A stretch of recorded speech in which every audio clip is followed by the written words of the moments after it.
first having some strong male role models in my life.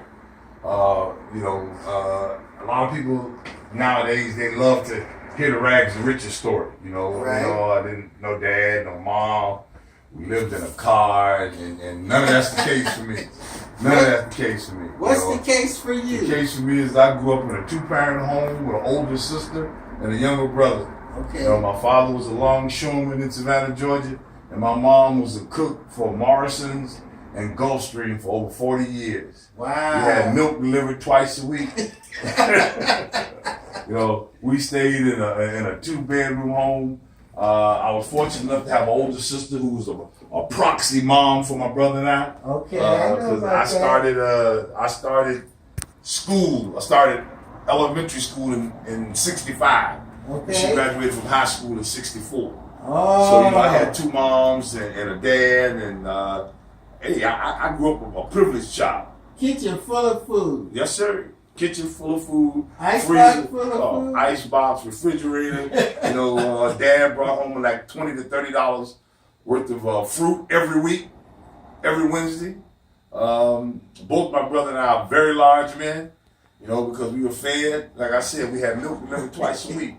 My mom was a cook, so, hey, I don't know what it's like to struggle. That's good stuff. Oh, yeah, and the most important thing, and I know Rev gonna appreciate this. Deacon Ed Bailey made sure we was in church every Sunday. Every Sunday. My granddad said, my brother and I tried to change gods at one time. We wanted to go to Catholic church because they do a couple of Hail Marys and a couple of Our Fathers.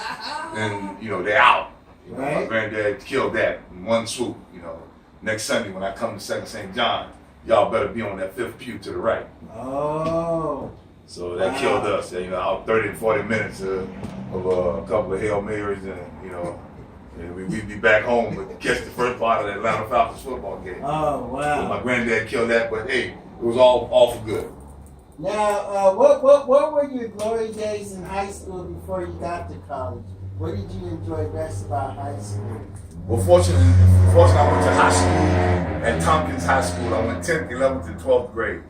I was very, very fortunate to have a high school coach by the name of Joe Turner, who's a legendary guy in my neighborhood, and he spotted me about the 7th, 8th grade and told me he could not wait for me to get out there so I could play football for him at Tompkins High School. That was it for me.